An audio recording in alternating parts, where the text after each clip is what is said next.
सबको प्रणाम। भोले शंकर की कृपा से आप सब लोग ठीक होंगे। होई हैं वही जो राम रचि राखा, को कर तर्क बढ़ावो शाखा। प्रभु श्री राम ने जो लिखा है वही होगा, चाहे हम और आप कितना भी जतन करें, कितना भी यत्न करें, कितना भी दिमाग लगाएं, लेकिन जो लिखा है होनी हो के रहेगी, उसे कोई टार नहीं सकता है। एक समय की बात है कि जब रावण महाराज जी को पता चला कि हमारा मृत्यु राजा दशरथ के बड़े लड़के प्रभु श्री राम के हाथों होगी, तो वो तरह तरह के प्रयास किए। उसमें एक प्रयास रहा कि वो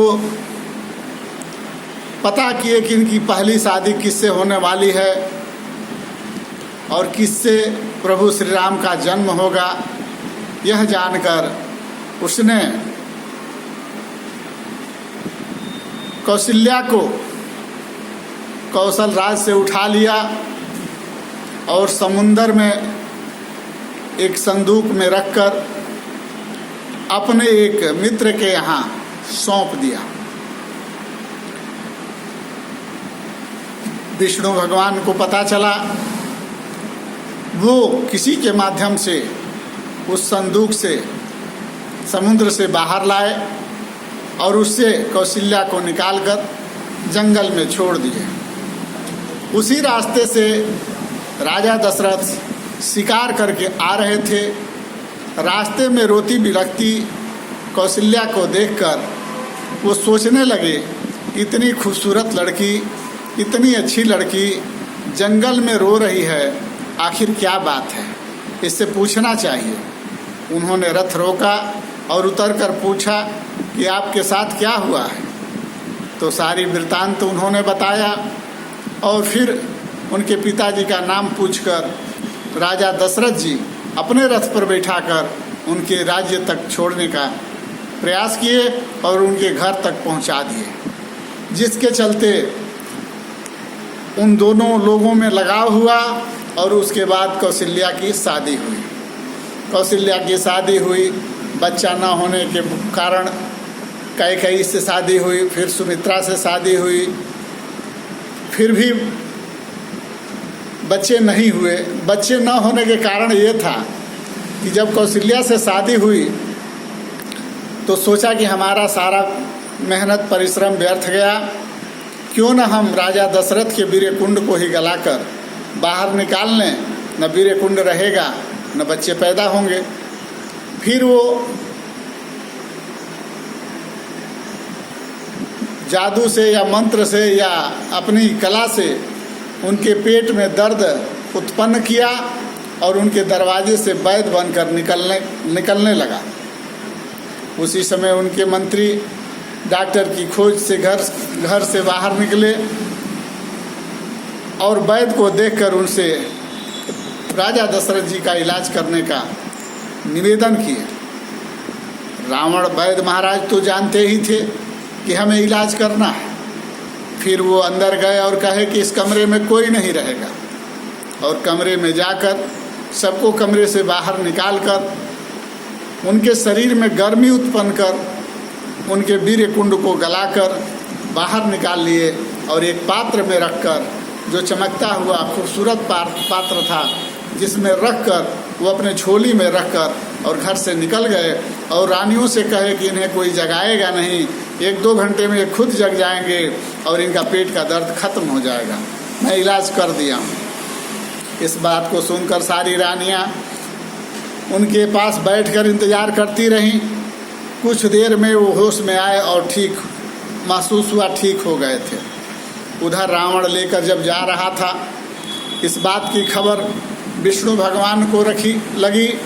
उन्होंने पवन देव को इशारा किया और कहा कि किसी कारणवश उसके उस झोली से वीर्य कुंड निकलकर श्रृंग ऋषि के आश्रम के आसपास गिर जाए, पहुंच जाए तो बहुत अच्छा होगा।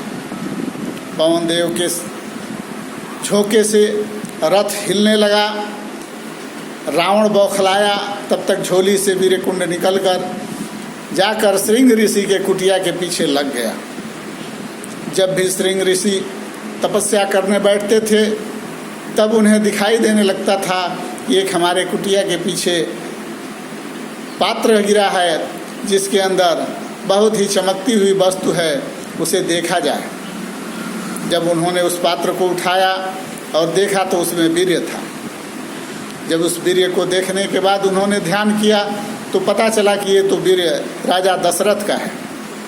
रावण ऐसा ऐसा किया है, न राम को पुत्र होंगे, ना दशरथ जी के पुत्र होंगे, न हम मारे जाएंगे। लेकिन हुई हैं वही जो राम रचिराखा को कर तर्क बढ़ावा शाखा।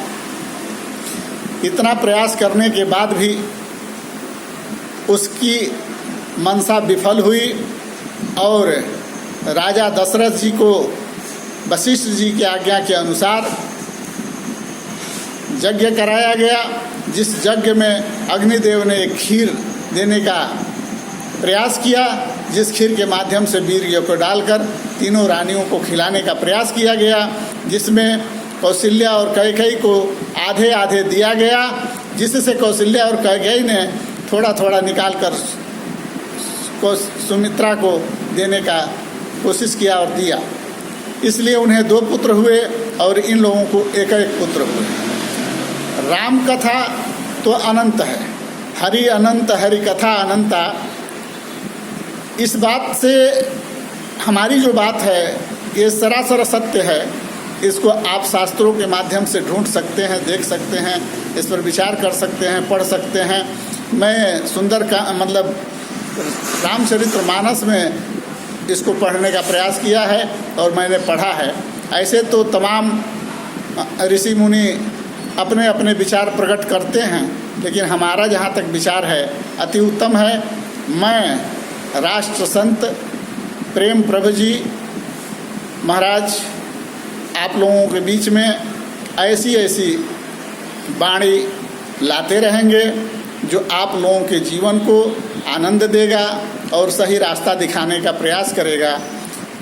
इसलिए मैं चाहता हूँ कि हमारा चैनल राष्ट्र संत श्री प्रेम प्रभु जी महाराज का चैनल सब्सक्राइब करें और ऐसे ऐसे सुंदर वचन सुनने के लिए और कभी कभी दवाइयों की जानकारी लेने के लिए चैनल को सब्सक्राइब करें और अपने स्वस्थ रहें और प्रभु से करीब जाने का प्रयास करें। जय हिंद, जय भारत, जय सर्व समाज।